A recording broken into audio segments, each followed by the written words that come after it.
नमस्कार, सगरमाथा प्राइम समाचारमा स्वागत छ। म अपेक्षा ढुङ्गाना।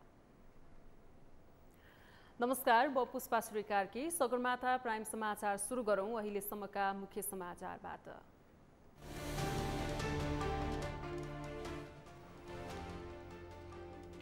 आफ्नो भारत भ्रमणमा फलदायी र उपलब्धिमूलक कुराकानी भएको माओवादी केन्द्रका अध्यक्ष दाहालको भनाई। दुई देशको सम्बन्ध थप बलियो हुने विश्वास। संसदीय छानबिन समितिले अर्थ मन्त्रालयको सीसीटीभीसँग सम्बन्धित इन्जिनियरसँग सोधपुछ गर्यो। सीसीटीभीका गतिविधिमा विशेष जोड दिँदै अध्ययन जारी। राष्ट्र बैंकका गभर्नरको राजीनामा माग गर्दै विद्यार्थी संगठनहरूको विरोध प्रदर्शन। राजीनामा नदिएसम्म आन्दोलन जारी राख्ने अडान।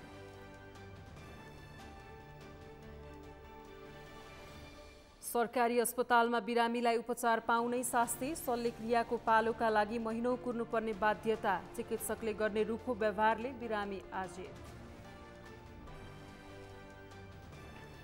र फ्रेन्चाइज क्रिकेट प्रतियोगिताका लागि नेपाल टी20 लिगको टिम सोमबार घोषणा गरिने। पहिलो संस्करणको प्रतियोगितामा 6 टोलीले प्रतिस्पर्धा गर्ने।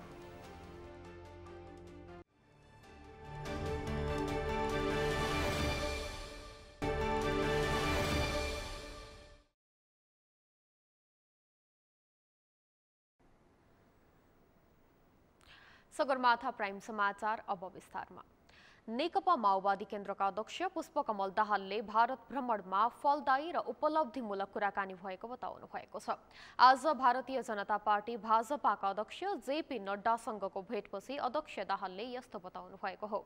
उहाँले भाजपा अध्यक्ष नड्डासँगको भेटमा भाजपाले गरिरहेको कार्यालय व्यवस्थापनको बारेमा कुराकानी गरेको बताउनुभयो। अध्यक्ष दाहालले कार्यालय व्यवस्थापनको बारेमा बुझ्दा आफू उत्साहित भएको पनि बताउनुभयो। उहाँले दुई पार्टी र दुई देशको सम्बन्ध बलियो बनाउनको लागि सम्बन्धलाई विस्तार गर्ने कुरामा सहमति भएको बताउनुभयो। दुई देशको सम्बन्ध बलियो बनाउनको लागि राम्रोसँग बढाउनु पर्छ भन्ने नड्डाजीको प्रस्तावलाई मैले समर्थन गरेको छु र कहिले बिजेपीको निमन्त्रणामा कहिले हाम्रो पार्टीको निमन्त्रणामा नेपाल र भारतमा विभिन्न कार्यक्रमहरू संयुक्त रूपले गर्ने भन्ने समझदारी पनि भएको छ। म धेरै उत्साहित छु। अध्यक्ष दाहालले भाजपा र नेकपा माओवादीले दुई देश र पार्टी बीचको सम्बन्ध विस्तारका लागि मिलेर नेपाल र भारतमा संयुक्त रूपमा कार्यक्रम गर्ने समझदारी भएको पनि बताउनुभयो। अध्यक्ष दाहाल 3 दिने भारत भ्रमण सकेर आज नै नेपाल फर्कने कार्यक्रम रहेको छ।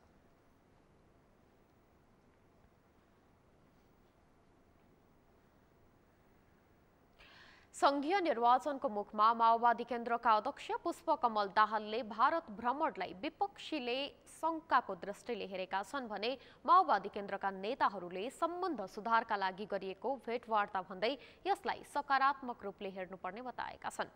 अध्यक्ष दाहालले पनि आफ्नो भेटवार्ता कार्यतालिका अनुसार नै भएको र भ्रमण फलदायी भएको प्रतिक्रिया दिएका छन्। अमृत ढकालको रिपोर्ट। अकस्मात भारत भ्रमणमा निस्किएको भन्दै विपक्षीहरूले माओवादी केन्द्रका अध्यक्ष दाहालको भ्रमणलाई शंकाको दृष्टिले हेरेको भए पनि अध्यक्ष दाहालले भने पूर्व तयारी सहितको भ्रमण भएको जनाएका छन्। उनको भारत भ्रमणले दुई देश बीचको सम्बन्धमा थप सुधार आएको समेत उनले दाबी गरेका छन्। गत शुक्रबार भारतीय जनता पार्टीका अध्यक्ष जयप्रकाश नड्डाको निमन्त्रणामा उनी भारत पुगेका थिए।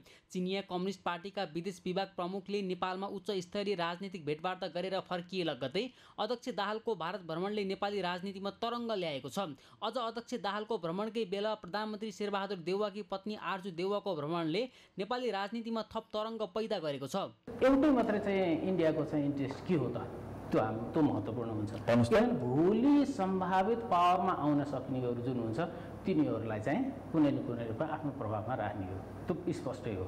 इन्डियाको सम्भावित पावरमा आउन सक्छ। आगामी मङ्सिरमा हुने भनिएको प्रदेश र संघीय निर्वाचनका बेला अध्यक्ष दाहालको भ्रमणलाई निकै चासोको साथ हेरिएको छ। आगामी निर्वाचन र निर्वाचनपछि अध्यक्ष दाहालले भारतसँगको सम्बन्ध सुधारका लागि हतारमा भारत भ्रमण गरेको भन्दै टीका टिप्पणी भइरहेको छ। तर माओवादी केन्द्रका नेताहरूले भने चिनिया नेताको नेपाल भ्रमण र अध्यक्ष दाहालको भारत भ्रमणमा कुनै साइनो नरहेको दाबी गरेका छन्। उनीहरूले अध्यक्ष दाहालको भारत भ्रमण 3 महिना अघि नै तय भएकाले अध्यक्ष दाहालको भारत भ्रमणलाई सकारात्मक रूपले हेर्नुपर्ने बताएका छन्। किन गयो अहिले तुरुन्तै किन गयो, किन जानु पर्यो? म त भन्छु अध्यक्ष कमरेडको भ्रमण ढिलो भयो। म त भन्छु दुई देशमा फ्रिक्वेन्टली चाहिँ आवत जावत हाम्रो हुनुपर्छ, नेताहरूको हुनुपर्छ, संवादहरू हुनुपर्छ, उहाँहरू पनि आइराख्नु भएछ, हामी पनि जाने। नेकपा माओवादी केन्द्रका अध्यक्ष पुष्पकमल दाहालले भारतमा विभिन्न भारतीय राजनीतिक पार्टीका नेतासँग भेटवार्ता गरेका छन्। भारतीय जनता पार्टीका अध्यक्ष जयप्रकाश नड्डा सहित उच्च राजनीतिज्ञसँग भेटवार्ता गरेका अध्यक्ष दाहालले आफ्नो भारत भ्रमणपछि दुई देशबीचको सम्बन्ध नयाँ उचाइमा पुगेको प्रतिक्रिया दिएका छन्। उनले आफ्नो भारत भ्रमण फलदायी र उपलब्धिमूलक भएको बताएका छन्। हरेक नेताले विदेश भ्रमण गरेपछि दुई देशबीचको सम्बन्ध नयाँ उचाइमा पुगेको बताउँदै आएका छन्। तर नयाँ उचाइ भनेको के हो त्यो अहिलेसम्म प्रष्ट हुन सकेको छैन। मित्र राष्ट्रहरूसँगको सम्बन्ध सुधारका लागि एक आपसमा छलफल र भेटघाटको आवश्यकता छ। तर नेपाली राजनीतिक दलका नेताहरूको भ्रमण सत्ता स्वार्थ केन्द्रित रहने गरेको आरोप लाग्दै आएको छ। सगरमाथा टेलिभिजनका लागि अमृत ढकाल, काठमाडौँ। राष्ट्रपति विद्यादेवी भण्डारीले जनतालाई पायक पर्ने स्थानमै स्वास्थ्य सेवा उपलब्ध गराउन सम्बन्धित सबै पक्षले ध्यान केन्द्रित गर्नुपर्ने बताउनु भएको छ। राष्ट्रपति भण्डारीले रोगहरूको उपचार गर्न ठूला सहर, राजधानी र विदेश धाउनु पर्ने परिस्थितिको अन्त्य गरी जनतालाई सहज हुने स्थानमा स्वास्थ्य सेवाको आवश्यक व्यवस्था मिलाउन सम्बन्धित सबै पक्ष लाग्नुपर्ने बताउनु भएको हो। आज काठमाडौँमा आयोजित चिकित्सा शास्त्र अध्ययन संस्थानको स्वर्ण जयन्ती समारोहमा उहाँले मेडिकल शिक्षा र स्वास्थ्य सेवालाई जनताको आकांक्षा अनुसार व्यवस्था गर्न स्वदेशमा मेडिकल शिक्षाको प्रवर्धन गर्न अति आवश्यक रहेको पनि बताउनुभयो। नेपालको संविधानले स्वास्थ्य सेवामा सबैको पहुँच पुर्याउने कुरालाई मौलिक हकको रूपमै व्यवस्था गरेको उल्लेख गर्दै राष्ट्रपति भण्डारीले सोही अनुसारको सेवा दिनका लागि राज्यले आवश्यक नीति, कार्यक्रम र योजना तर्जुमा गरी भौतिक एवं संस्थागत पूर्वाधारको व्यवस्था गर्न ढिलाइ गर्न नहुने स्पष्ट पार्नुभयो।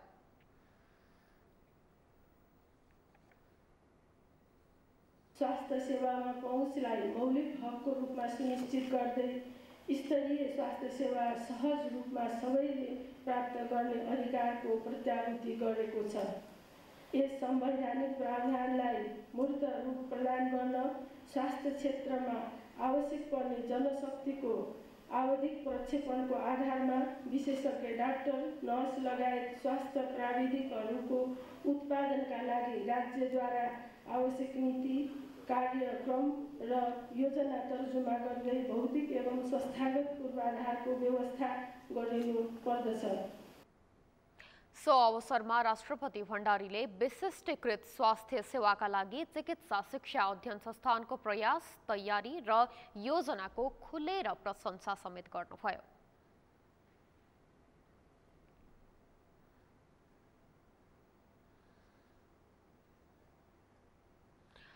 स्वास्थ्य तथा जनसङ्ख्या मन्त्री भवानी प्रसाद खापुङले कोभिड संक्रमणमा केही वृद्धि भए पनि त्यसलाई नियन्त्रण गर्न सरकार सक्षम रहेको बताउनु भएको छ। कोभिड महामारीको संक्रमण पछिल्लो समय बढेर गइरहँदा मन्त्री खापुङले त्यसलाई नियन्त्रण गर्न नेपाल सरकार सक्षम रहेको दावी गर्नुभएको हो। चिकित्सा शास्त्र अध्ययन संस्थानले आज काठमाडौँमा आयोजना गरेको एक कार्यक्रममा उहाँले कोभिड विरुद्धको खोप लगाउन छुटेकाहरूलाई नजिकको स्वास्थ्य संस्थामा गई लगाउन पनि आग्रह गर्नुभयो। त्यस अवसरमा मन्त्री खापुङले कोभिड महामारीको दरमा पछिल्लो समय केही वृद्धि भएको उल्लेख गर्दै स्वास्थ्य मापदण्डको पूर्ण पालना गरेर त्यसको संक्रमणबाट बस्न पनि सबैलाई आह्वान गर्नुभयो। सम्पूर्ण नेपाली दाजुभाइ दिदीबहिनीहरूलाई सरकारले घोषणा गरेका स्वास्थ्यका मापदण्डहरू अपनाउनको लागि हार्दिकतापूर्वक आह्वान गर्न चाहन्छु। अहिलेसम्म 11,952 जना नेपालीहरूले कोरोनाका कारण मृत्युवरण गर्न पर्यो र आगामी दिनमा हामी यसलाई कोरोना वृद्धि भए पनि हामी नियन्त्रण गर्न सफल हुनेछौँ र एकजना पनि मर्न नपरोस् भन्ने कुरामा, एकजनाले पनि ज्यान गुमाउन नपरोस् यो रोगका कारणले भन्ने कुरामा सरकार एकदम सजग छ। विश्वव्यापी रूपमा यो रोगका विरुद्ध लगाइएको खोपमा नेपालले सफलता हासिल गरेको छ। मन्त्री खापुङले कोभिडका कारण एकजनाको पनि ज्यान जान नदिन सरकार सजग रहेको पटक पटक दोहोर्याउनुभयो। सरकारी तथ्याङ्क अनुसार हालसम्म नेपालमा कोभिडका कारण 11,952 जनाले ज्यान गुमाउनु परेको छ।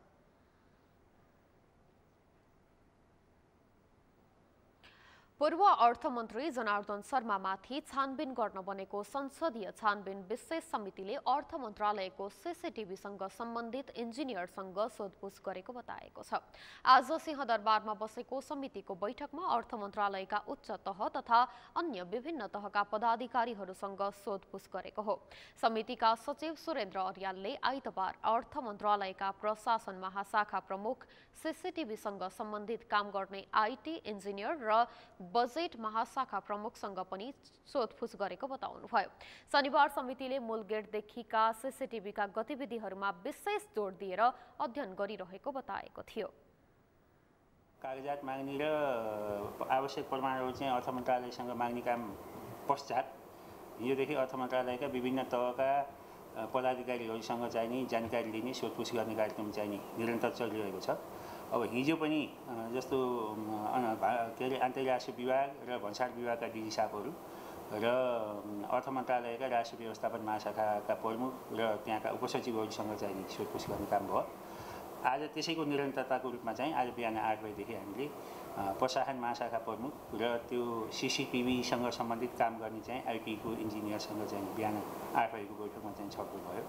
त्यसपछि बजेट महाशाखा प्रमुखसँग पनि आज चाहिँ छलफल भयो र अब अहिले एकछिन चाहिँ ब्रेक भएको छ र 1 बजे फेरि पुनः बैठक अब यो निरन्तर रूपमा चाहिँ जान्छ र 1 बजेको बैठकमा चाहिँ राजस्व सचिवसँग चाहिँ छलफल गर्ने, सोधपुछ गर्ने कार्यक्रम छ र उहाँको चाहिँ उहाँसँगको छलफल सकिसकेपछि अर्थ मन्त्रालयको सचिवज्यूसँग चाहिँ नि छलफल गरेर तत्कालीन अर्थमन्त्री शर्माले 2079-80 को बजेट बनाउने क्रममा अनाधिकृत व्यक्तिमध्ये रातमा अर्थ मन्त्रालय बोलाएर करका दर हेरफेर गरेको आरोप लागेसँगै 11 सदस्यीय संसदीय विशेष छानबिन समिति बनेको थियो।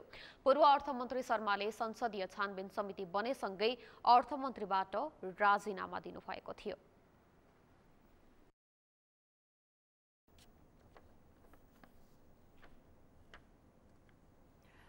नेपाल राष्ट्र बैंक गभर्नर महाप्रसाद अधिकारीको राजीनामा माग गर्दै विद्यार्थी संगठनले विरोध प्रदर्शन गरेका छन्। आज नेपाली कांग्रेस निकट नेपाल विद्यार्थी संघ र माओवादी निकट अखिल क्रान्तिकारीले बालुवाटारमा विरोध प्रदर्शन गरेको हो।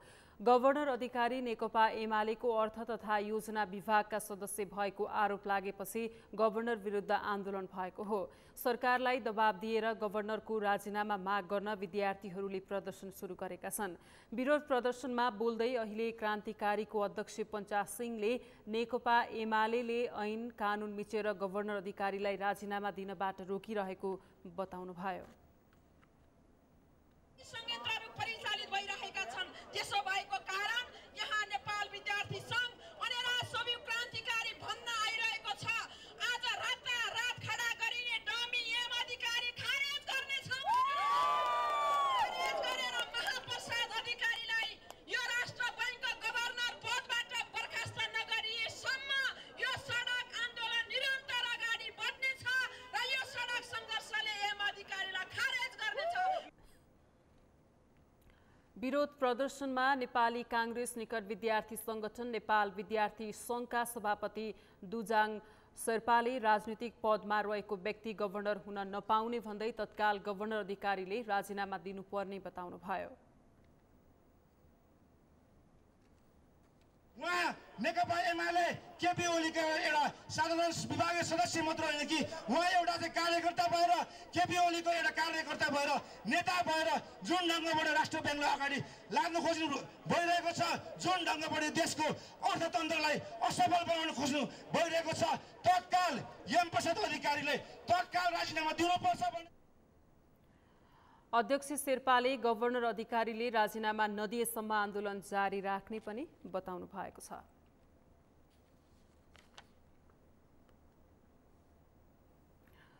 सरकारले पेट्रोलियम पदार्थमा पूर्वाधार कर बापत मूल्य समायोजन भएको रकम 59 करोड 46 लाख 80 हजार रुपैयाँ अनुदान स्वरूप उद्योग वाणिज्य आपूर्ति मन्त्रालय मार्फत नेपाल आयल निगमलाई उपलब्ध गराउने भएको छ। असार 31 गते बसेको मन्त्री परिषदको बैठकले यस्तो निर्णय गरेको हो। मन्त्री परिषद बैठकका निर्णय सुनाउँदै आइतबार सञ्चार तथा सूचना प्रविधि मन्त्री एवं सरकारका प्रवक्ता ज्ञानेन्द्र बहादुर कार्कीले सरकारले राष्ट्रिय अनुसन्धान विभागका अनुसन्धान निर्देशक कुलदेव थापालाई अतिरिक्त मुख्य अनुसन्धान निर्देशक पदमा बढुवा गर्ने निर्णय गरेको पनि बताउनु भएको छ। बैठकका मुख्य निर्णयहरू म यहाँ मार्फत सार्वजनिक गर्न चाहन्छु। राष्ट्रिय अनुसन्धान विभागका अनुसन्धान निर्देशक कुलदेव थापालाई अतिरिक्त मुख्य अनुसन्धान निर्देशक पदमा बढुवा गर्ने, माथिल्लो कर्णाली जलविद्युत परियोजनाको वित्तीय व्यवस्थापनको म्याद मन्त्री परिषदबाट निर्णय भएको मितिले 2 वर्ष थप गर्ने, पेट्रोलियम पदार्थमा पूर्वाधार कर बापत मूल्य समायोजन भएको रकम 59 करोड 86 लाख 80 हजार रुपैयाँ अनुदान स्वरूप उद्योग वाणिज्य तथा आपूर्ति मन्त्रालय मार्फत नेपाल आयल निगमलाई उपलब्ध गराउने। प्रवक्ता कार्कीले राष्ट्रिय सूचना प्रविधि केन्द्रको कार्यकारी निर्देशक पदमा प्रदीप शर्मा पौडेललाई नियुक्ति गर्ने नेपालले हुलाक वस्तुको अन्तर्राष्ट्रिय डाक ढुवानीको लागि विश्व हुलाक सङ्घ UPU-ले निर्धारण गरेको दरमा नबढ्ने गरी आवश्यकता अनुसार 1 वा 1 भन्दा बढी हवाई सेवा कम्पनीसँग सम्झौता गरी अन्तर्राष्ट्रिय डाक ढुवानीको व्यवस्थापन गर्न हुलाक सेवा विभागका महानिर्देशकलाई अख्तियारी दिने पनि निर्णय गरेको बताउनु भएको छ।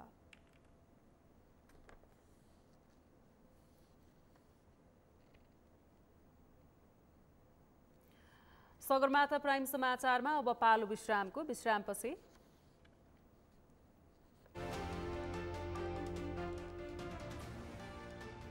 सरकारी अस्पतालमा बिरामीलाई उपचार पाउने सास्थे शल्यक्रियाको पालोका लागि महिनौं कुर्नुपर्ने बाध्यता, चिकित्सकले गर्ने रुखो व्यवहारले बिरामी आजित।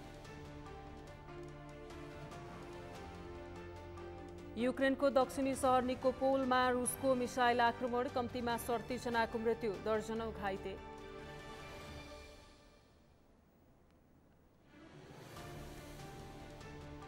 र फ्रेन्चाइज क्रिकेट प्रतियोगिताका लागि नेपाल T20 लिगको टिम सोमबार घोषणा गरिने, पहिलो संस्करणको प्रतियोगितामा 6 टोलीले प्रतिस्पर्धा गर्ने।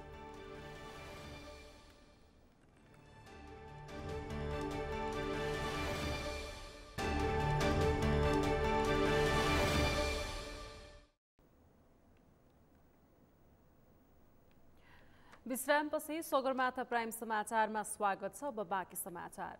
नवनिर्वाचित उपसभामुख पुष्पा विशाल गौतमले उपसभामुखको पदभार ग्रहण गर्नुभएको छ। आज राष्ट्रपति भवन शीतल निवासमा पद तथा गोपनीयताको शपथ ग्रहण गरेपछि पदभार ग्रहण गर्नुभएको हो। राष्ट्रपति विद्यादेवी भण्डारी, उपराष्ट्रपति नन्दबहादुर पुनको उपस्थितिमा सभामुख अग्निप्रसाद सापकोटाले विशाललाई शपथ ग्रहण गराउनु भएको थियो। उहाँले आफ्नो कार्यकालमा संविधान अनुसार काम गर्ने बताउनुभयो। उहाँले उपसभामुख बनेपछि आफ्नो जिम्मेवारी बढेको महसुस गरेको समेत बताउनुभयो।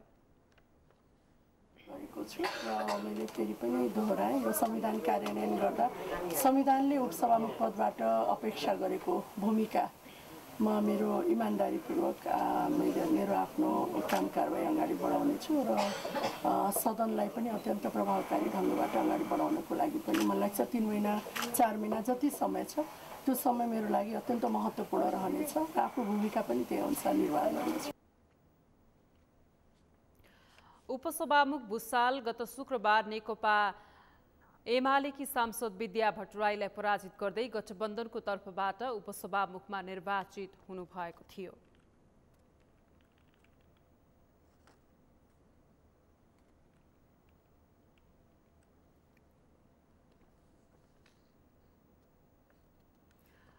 शहरी क्षेत्रमा बढ्दो चाप र ग्रामीण क्षेत्रमा जनशक्ति तथा उपकरणको अभावमा सर्वसाधारणले स्वास्थ्य सेवा लिन शास्ति खेप्नुपर्ने अवस्था छ। आर्थिक अवस्था कमजोर भएका मानिसहरू स्वास्थ्य सेवा लिनकै लागि सरकारी अस्पतालमा पुग्ने गर्दछन्, तर अधिकांश सरकारी अस्पतालमा महिनौं दिन पर्खेर घण्टौंसम्म कुर्दा समेत पालो नपाउने र स्वास्थ्य सेवा नलिई फर्कनु पर्ने उनीहरूलाई बाध्यता जस्तै छ। सरकारी सेवा निशुल्क पाउने नागरिकको अधिकार भए पनि सशुल्क सेवामा समेत शास्ति खेप्नुपर्ने अवस्था रहेको सेवाग्राहीको गुनासो छ। अभिषेक सुनारको रिपोर्ट। अधिकांश सरकारी अस्पतालमा बिरामीहरूले अनेकौं बहानामा शास्ति खेप्नुपर्ने अवस्था छ। शहरी क्षेत्रमा सेवाग्राहीको बढ्दो चाप व्यवस्थापन नहुनु र ग्रामीण क्षेत्रमा जनशक्ति तथा उपकरण नहुँदा बिरामी महँगो शुल्क तिरेर निजी अस्पतालमा धाउन बाध्य छन्। आर्थिक अवस्था कमजोर भएका बिरामीको पहिलो रोजाइ सरकारी अस्पताल हुन्छ, तर सरकारी अस्पतालमा पैसा तिरेर उपचार गर्दा समेत अनेकौं शीर्षकमा शास्ति खेप्नु परेको सेवाग्राहीको गुनासो छ। एउटा बेन्चमा 3 जना 4 जना बिरामीहरूलाई बस्ने, डाक्टरलाई करायो भने वास्तै नगरिदिने, डाक्टर साहब हाम्रो बिमारी के हो एकचोटि हेरिदिनु, अनि के भएको यस्तो हाम्रो समस्या सुनिदिनु, अनि हामीलाई नभई डाक्टर सम्बन्धी जुन रोग रहेछ त्यो सम्बन्धी डाक्टर कहाँ हामीलाई पुर्याइदिनु कि सिटको व्यवस्था मिलाइदिनु भन्दा भन्दा यस्तै हो यस्तै भनेर 3 दिन मलाई उल्झाएर त्यहाँ इमर्जेन्सीमा राख्यो।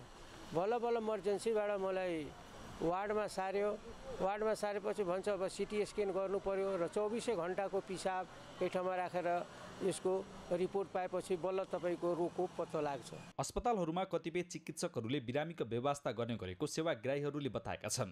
बाहिरी जिल्लाबाट उपचारका लागि आउने सेवाग्राहीहरू हप्तौं दिनसम्म लगातार रूपमा धाउँदा समेत उपचारमा चासो नदिएको उनीहरूले बताएका छन्। यो जाँच गराउन ल्याउनु, त्यो जाँच गरेर ल्याउनु, अब जाँचै 2 दिन टाइम लाग्छ, 4 दिन टाइम लाग्छ भन्छ। अब एउटा जाँच 11 दिनको टाइम दिएको छ। अब त्यो यहाँ 11 दिन हामीहरू बस्नु अनि त्यसपछि हाम्रो उपचार हुन्छ। त्यो के गर्नु? म 1 महिना अगाडिदेखि आएको, अहिले चेक भइसक्यो। 1 महिना पछाडि चाहिँ डेट दिनुभएको छ अपरेसन गर्नलाई। अनि अब पर्सि सोमबार गर्ने भनेको छ। प्रेसर बढेर गर्ने पाइएन। अहिले त 3 दिन भयो लगातार आएको के चेक गराउनलाई। यस्तै शल्यक्रियाका लागि 1 महिना अघिदेखि अस्पतालमा धाउँदा समेत अझै पालो नआएको कतिपय सेवाग्राहीको गुनासो छ। सेवाग्राहीको अवस्था अनुसार उपचारमा छिटो छरिटो सुविधा उपलब्ध गराउन स्थानीय प्रशासनले समेत पहल गरिदिनुपर्ने उनीहरूको भनाइ छ। यो एमआरआई गरेको 4 दिन भयो, आज रिपोर्ट आयो अनि त्यसको औषधि लिनलाई टाइम पुगेन भनेर भन्नुभयो डाक्टर साहबले। अनि यो घाँटी सम्बन्धीलाई अस्तिपटक गराएको औषधि यो असारको 27-28 मती, अनि अहिले फेरि घाँटी सम्बन्धी यो निको भएन फेरि आउनु भन्नुभएको थियो डाक्टर साहबले। अनि अहिले फेरि आएर आइतबार आउने यो भिडियो एक्सरेको लागि भन्नुभएको छ। विशेषज्ञ चिकित्सक, पर्याप्त पूर्वाधार र उपकरण भए पनि कमजोर व्यवस्थापन र राजनीतिक हस्तक्षेपले अधिकांश सरकारी अस्पतालमा बिरामीले शास्ति खेप्नुपर्छ। आर्थिक अवस्था कमजोर भएका मानिसको रोजाइमा पर्ने सरकारी अस्पतालको व्यतिथिले निजी अस्पतालमा जान उनीहरू बाध्य छन्। सगरमाथा टेलिभिजनका लागि क्यामेरामा कमल श्रेष्ठको साथ अभिषेक सुनार, काठमाडौँ।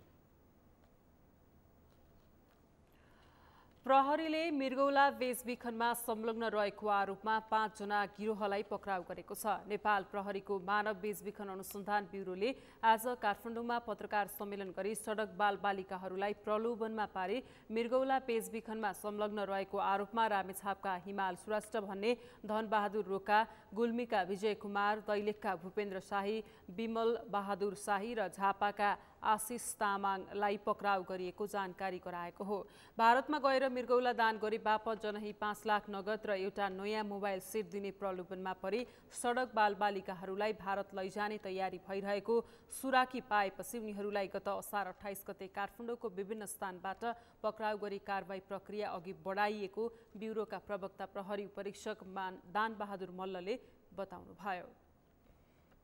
2 महिनासम्म त्यहाँ राम्रो होटलमा राखेर उनीहरूलाई त्यो किडनीलाई अलिकति राम्रो बनाउनलाई उनलाई के खालको चाहिँ उनलाई चाहिँ सेवा सुविधा दिनुपर्छ, के खुवाउनुपर्छ भन्ने कुरा खुवाइसकेर अनि किडनी तयार भयो अब भन्ने मेडिकल चेक गरिसकेपछि उसको चाहिँ किडनी त्यहाँबाट ट्रान्सप्लान्ट गरेर अनि उसलाई चाहिँ नेपाल फर्काउने, त्यो तोकेको पैसा र अनि त्यो एउटा मोबाइल दिएर नेपाल फर्काइदिन्छ भन्ने आश्वासनमा पारेर अनि यसरी हार्बर गर्दै हिँडिरहेको अथवा मान्छे चाहिँ खोतलास गर्दै हिँडिरहेको भन्ने सूचना हामीले पाएपछि तिनीहरूलाई हामीले चाहिँ निगरानी गऱ्यौँ केही समय र मान्छे लिएर जाँदै गर्दाखेरि हामीले चाहिँ त्यो पीडितसहित नै हामीले चाहिँ पक्राउ गरेर लिएर आएको थियौँ र अहिले चाहिँ अनुसन्धान चलिरहेछ।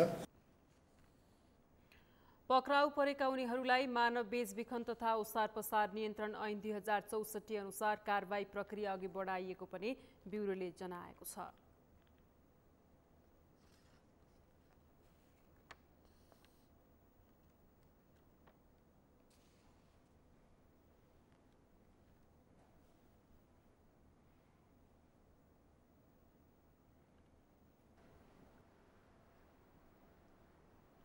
आज साउने संक्रान्ति पर्व मनाइएको छ। प्रत्येक वर्ष साउन 1 गते मनाउने साउने कर्कट संक्रान्ति पर्व आज देशभर स्नान दान एवं आफन्त जम्मा भई रमाइलो गरेर मनाउने प्रचलन रहँदै आएको छ।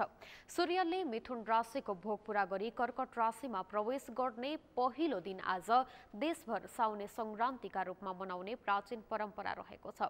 साउनदेखि नै सूर्य दक्षिण हुँदै हिँड्ने भएकाले आजैदेखि दक्षिणायन सुरु हुन्छ। माघ 1 गते सुरु हुने उत्तरायण र साउन 1 गते सुरु हुने दक्षिणायनका दिनलाई विशेष रूपमा मनाइन्छ। अधिकांश नेपाली खेतीमा लाग्ने भएकाले असार महिनाभर कृषि कर्ममा व्यस्त हुन्छन्। त्यसक्रममा हिलो मैलोले लाग्ने छाला सम्बन्धी रोग ठिक गर्न लुतो फाल्ने गरिएको धर्मशास्त्रविद प्राध्यापक डाक्टर रामचन्द्र गौतमले बताउनुभयो। 1 महिना काम गर्ने किसानले साउन 1 गते आफन्तका साथ जम्मा भई रमाइलो गरेर मनाएका छन्। परम्परा अनुसार काग भलायो, कुकुर डाइनो, लुतेझार, पानी अमला, कागती, अम्बा, नास्पाती आदि औषधिका रूपमा समेत प्रयोग हुने वनस्पति राखेर कण्डारक नाम गरेको राक्षसको पूजा गरी अगुल्टो फालेर चाड मनाइएको छ।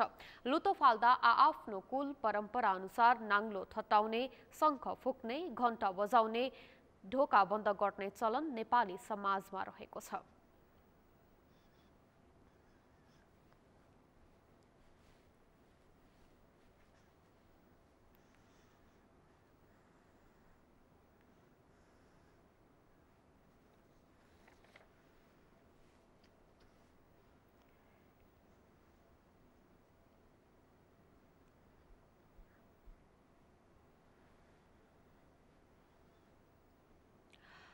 पछिल्लो 24 घण्टामा नेपालमा 135 जनामा कोरोना भाइरस संक्रमण पुष्टि भएको छ।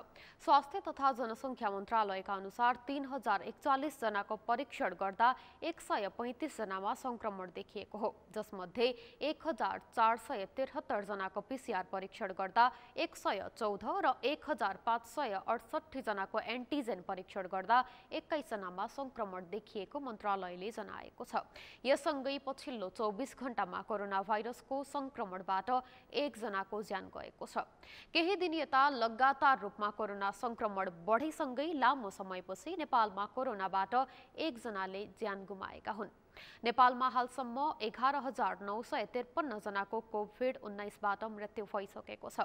नयाँ संक्रमित मध्ये सबैभन्दा बढी काठमाडौँमा 43 जना रहेका छन्। त्यस्तै सिराहामा 11 तथा कास्कीमा 15 जनामा संक्रमण पुष्टि भएको छ। यही अवधिमा थप 59 जनामा संक्रमण मुक्त भएका छन् भने सक्रिय संक्रमितको संख्या 1439 पुगेको छ। यसैबीच हालसम्म नेपालमा 9,68,016 जना संक्रमण मुक्त भएका छन्। काठमाडौँ जिल्लामा मात्रै सक्रिय संक्रमित 500 भन्दा बढी रहेका छन्।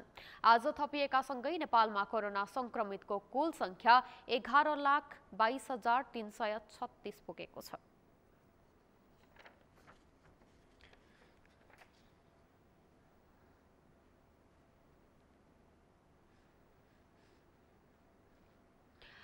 साउन महिना सुरु भएसँगै हरियो चुरा र पोतेले बजार सिंगारिएको छ।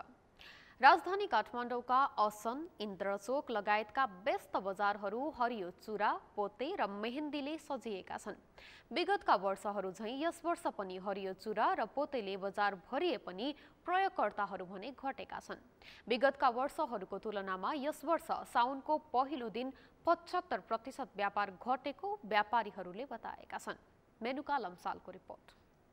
अन्य महिनाको तुलनामा साउन महिना सुरु भएसँगै हरियो चुरा, पोते, पोसाक तथा मेहेन्दीको व्यापार बढ्ने गर्दछ। साउनमा विशेषतः महिलाहरू आफूलाई सजाउन विभिन्न रङका चुरा, हातमा मेहेन्दी, पोते र विभिन्न किसिमका पोसाक लगाउने गर्दछन्। यसैबीच यस वर्ष पनि साउन सुरु भएसँगै राजधानी काठमाडौँका असन, इन्द्रचोक लगायतका व्यस्त बजारहरूमा हरियो चुरा, पोते र मेहेन्दीका विभिन्न परिकारले बजार भरिएका भेटिन्छन्। तर विगत वर्षको तुलनामा यस वर्ष व्यापारमा गिरावट आएको व्यापारीहरूको भनाइ छ। यस वर्ष बजारमा किनमेल गर्नेको चहल पहल घटेसँगै व्यापारमा पनि झन्डै 75% कमी आएको व्यापारीहरूको भनाइ छ। बिक्रीमा त अहिले कम आइरहेछ, किनभने बाहिरबाट सामान पनि आइरहेको छैन। आएको भए बिक्री हुन्थ्यो, तर त्यही त देशमा आर्थिक स्थिति कमजोर भएको हुनाले अहिले बिक्रीमा कमी आइरहेछ। कम मात्रामा आइरहेछ, धेरै मात्रामा होइन, कम मात्रामा आइरहेछ। यसपालि त व्यापार त्यति छैन। तपाईँ बजार देखिरहनु भएको छ, बजार खाली नै छ। खास सिजनको बेला व्यापार त्यति खास छैन अहिले। जहाँसम्म लाग्छ हाम्रो चाहिँ महँगीले गर्दाखेरि नै हो। पोहोर सालको कम्पेरिजनमा चाहिँ अहिले तपाईँको 75%ले चाहिँ व्यापार चाहिँ घटेको छ। पहिला चाहिँ हजुरको श्रावणको व्यापार भनेपछि 15-20 दिन अगाडिदेखि राम्रो हुनुहुन्थ्यो होइन। अहिले चाहिँ अब तपाईँको त्यो वर्ष र यो वर्षको कम्पेरिजनमा हजुरको यो वर्ष चाहिँ एकदमै लाइक 30% मात्रै कस्टमरहरू आउनु भएको छ। सायद अब एउटै डिजाइन लाएर कस्टमर वाक्क भइसकेको पनि होला, या फेरि मन्दीले गर्दा पनि होला। प्राकृतिक दृष्टिकोणले सबैतिर हरियाली हुने साउन महिनामा हरियो रङका गहना तथा पोसाक प्रयोग गर्नु उपयुक्त हुने धार्मिक विश्वास रहेको छ। भगवान शिवलाई मनपर्ने यस महिनामा जानी नजानी महिलाहरू आफूलाई हरियो रङको पोसाकमा सजाउने गर्दछन्। तर विगतको वर्षहरूभन्दा यस वर्ष पोसाक तथा अन्य श्रृङ्गारमा आकर्षण घटेको व्यापारीहरूले बताएका छन्। हामी नै एकदमै अनभिज्ञ छौँ। हामी त अब धेरै वर्षदेखि व्यापार गरिरहेको हामीले होइन। तर पहिला र अहिलेमा बरु कोरोनाको कालमा अब यिनीहरूको हिसाबले नै अब त्यसको असर अहिले देखेको हो कि अब मेन कुरो चाहिँ यो राजनीतिकै कारणले यो सारा भइरह, जहाँसम्म हामीलाई लाग्छ राजनीतिकै कारणले हो क्या।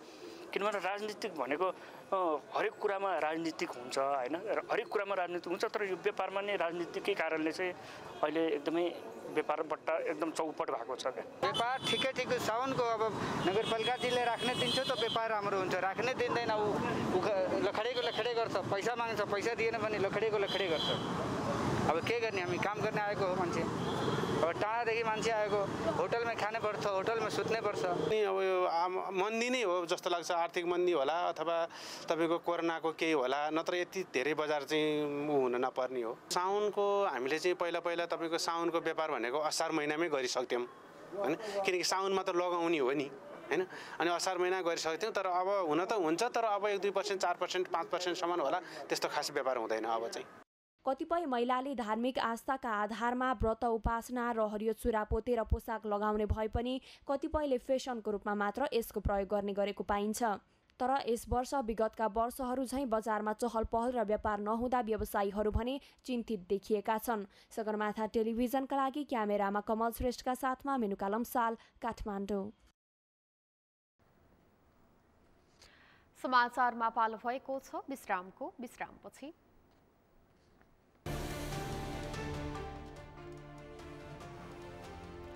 युक्रेनको दक्षिणी सहर निकोपोलमा रुसको मिसाइल आक्रमण, कम्तीमा 37 जनाको मृत्यु, दर्जनौं घाइते।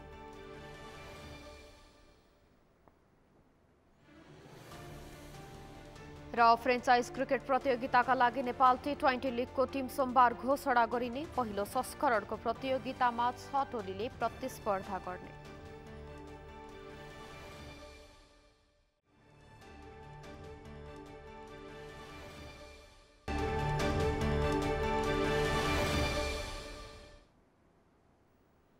अब पालो अर्थ समाचारको।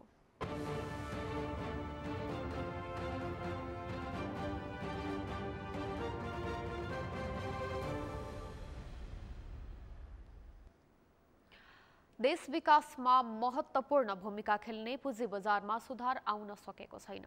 अस्थिर अर्थतन्त्र, लगानीमा पुँजीको अभाव लगायतका कारण लगानीकर्ताहरू शेयर बजारप्रति विचलित भएका छन्।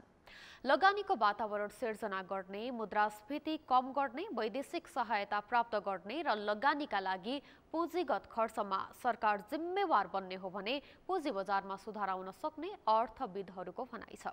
तर आम सर्वसाधारणले भने नीतिगत भ्रष्टाचारका कारण पुँजी बजारमा समस्या सिर्जना भएको बताएका छन्। अभिषेक सुनारको रिपोर्ट। मुलुकको विकासमा महत्त्वपूर्ण भूमिका खेल्ने पुँजी बजारको अवस्था पछिल्लो समय ओह्रालो लाग्दै गएको छ। पुँजी बजारमा गिरावट आउँदा आम सर्वसाधारणले भने यसको समस्या समाधानमा सम्बन्धित निकायको ध्यान जान आवश्यक रहेको बताएका छन्। पुँजी बजारको समस्या समाधानका लागि सर्वप्रथम नीतिगत भ्रष्टाचारको अन्त्य गर्नुपर्ने उनीहरूको भनाइ छ। पुँजी बजारको समस्या गडबड भन्दा पनि यसलाई सुधार गर्दै लैजानु आवश्यक रहेको सर्वसाधारणको भनाइ छ। जबसम्म पुँजी बजारमा सुधार आउन सक्दैन तबसम्म देशको विकास पनि सम्भव नहुने उनीहरूले बताएका छन्। त्यसले पुँजी बजारलाई नै देशले विकास गर्छ, अरू कुनै माध्यम छैन हैन। त्यसकारणले त्यो हामीले बुझेको अनुसार त्यो नेताहरूले पुँजी बजार के हो, पुँजी बजारबाट विकास कसरी हुन्छ त्यो अरू सम्बन्धी उनीहरूलाई थाहै छैन। त्यसकारण पुँजी बजार सुधार गर्नको लागि पहिला त्यसमा रहेको नीतिगत भ्रष्टाचारहरूलाई अन्त्य गर्नुपर्छ। यसबाट के हुन्छ भने नीतिगत भ्रष्टाचार धेरै गर्छन्।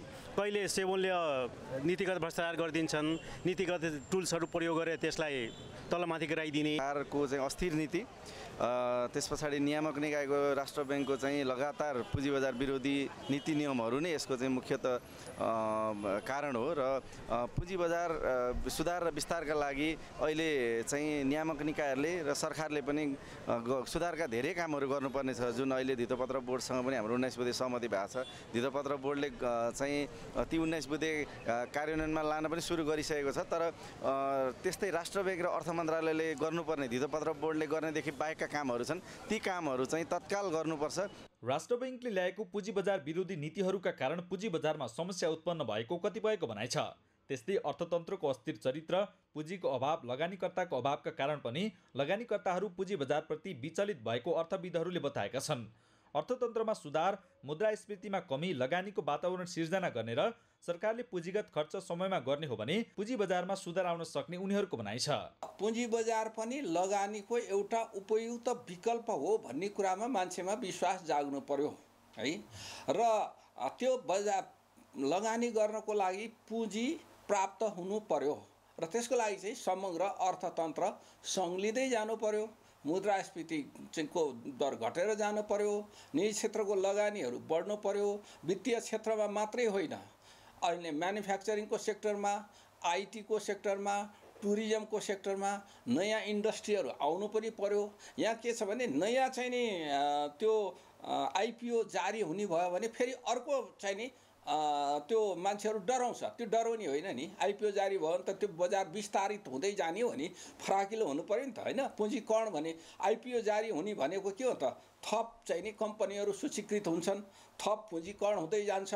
त्यस कारण यसरी फराकिलो चाहिँ नि बनाउनको लागि चाहिँ एउटा त अर्थतन्त्र नै सङ्लिनु पर्यो।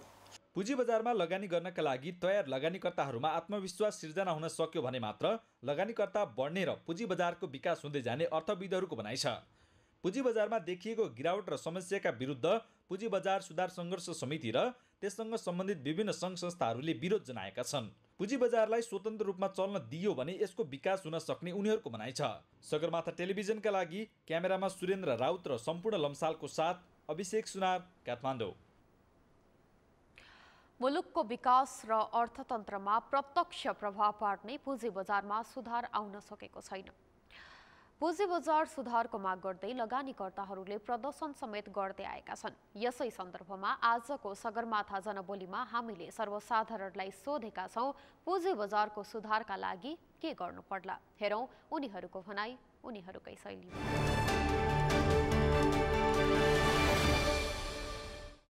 बजारमा तरलता छोड्नु पर्यो, आयातलाई निरुत्साहन गर्नु पर्यो। नेपालीहरूले धेरै आयात नचाहिने वस्तुहरू आयात गरिएका छन्, अरबौँ खरबौँको। जस्तै तेल त ल्याउनै पर्छ हामीलाई, तेलमा पनि त कम गर्न सकिन्छ। सरकारी गाडीहरूलाई या जोर बिजोर गरेर त्यो कुरालाई कन्ट्रोल गर्न सकिन्छ।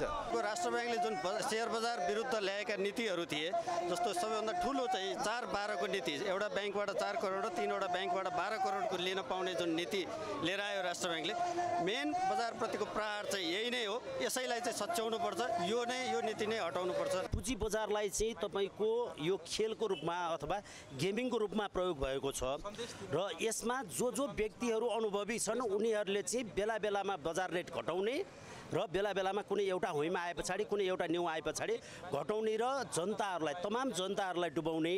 सबभन्दा पहिला नीतिगत भ्रष्टाचार बन्द गर्नुपर्छ। नीतिगत भ्रष्टाचार कहाँ हुन्छ? त्यो राष्ट्र ब्याङ्कबाट गर्छन्। त्यो हामीलाई अब अहिले जैसे सिडीबाट सिडी गरिदियो, 4-12 कैप लगाइदियो, ब्याङ्कले सेयरमा लगानी गर्न नपाउने भयो होइन। नियामक निकायहरूले र सरकारले पनि सुधारका धेरै कामहरू गर्नुपर्ने छ, जुन अहिले धितोपत्र बोर्डसँग पनि हाम्रो 19 बुँदे सहमति भएको छ। धितोपत्र बोर्डले चाहिँ ती 19 बुँदे कार्यान्वयनमा लान पनि सुरु गरिसकेको छ। तर त्यस्तै राष्ट्र ब्याङ्क र अर्थ मन्त्रालयले गर्नुपर्ने धितोपत्र बोर्डले गर्नेदेखि बाहेकका कामहरू छन्, ती कामहरू चाहिँ तत्काल गर्नुपर्छ।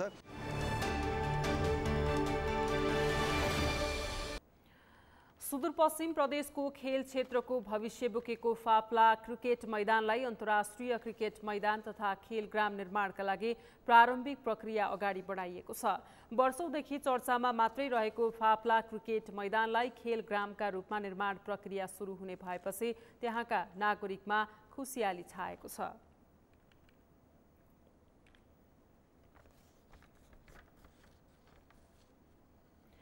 खेल समाचारसँगै सगरमाथा प्राइम समाचारको अन्त्यमा छौं। अन्त्यमा मुख्य समाचार फेरि एकपटक। सुदूरपश्चिम प्रदेशको खेल क्षेत्रको भविष्य बोकेको फाप्ला क्रिकेट मैदानलाई अन्तर्राष्ट्रिय क्रिकेट मैदान तथा खेलग्राम निर्माणका लागि प्रारम्भिक प्रक्रिया अगाडि बढाइएको छ। वर्षौंदेखि चर्चामा मात्रै रहेको फाप्ला क्रिकेट मैदानलाई खेलग्रामका रूपमा निर्माण प्रक्रिया सुरु हुने भएपछि त्यहाँका नागरिकमा खुसियाली छाएको छ।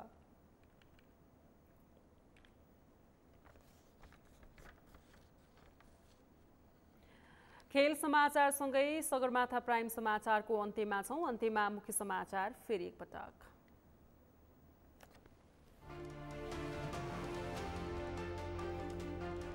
आफ्नो भारत भ्रमणमा फलदायी र उपलब्धिमूलक कुराकानी भएको माओवादी केन्द्रका अध्यक्ष दाहालको भनाई। दुई देशको सम्बन्ध थप बलियो हुने विश्वास। संसदीय छानबिन समितिले अर्थ मन्त्रालयको सीसीटीभीसँग सम्बन्धित इन्जिनियरसँग सोधपुछ गर्यो। सीसीटीभीका गतिविधिमा विशेष जोड दिने अध्ययन जारी। राष्ट्र बैंकका गभर्नरको राजीनामा माग गर्दै विद्यार्थी संगठनहरूको विरोध प्रदर्शन। राजीनामा नदिएसम्म आन्दोलन जारी राख्ने अडान।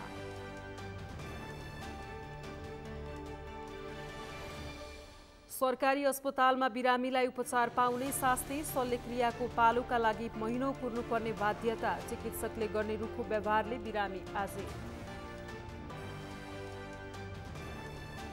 र फ्रेन्चाइज क्रिकेट प्रतियोगिताका लागि नेपाल T20 लिगको टिम सोमबार घोषणा गरिने। पहिलो संस्करणको प्रतियोगितामा 6 टोलीले प्रतिस्पर्धा गर्ने।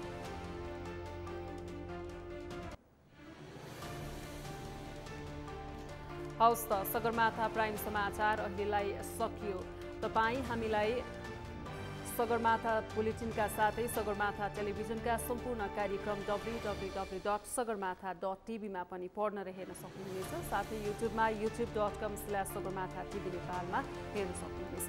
तपाईँ हामीलाई फेसबुकमा पनि facebook.com/stv नेपालमा फलो गर्न सक्नुहुनेछ। समाचारको शिखर नेपालको गौरव नेपालको पहिलो न्युज च्यानल सगरमाथा टेलिभिजन हेर्दै गर्नुहोला। नमस्कार।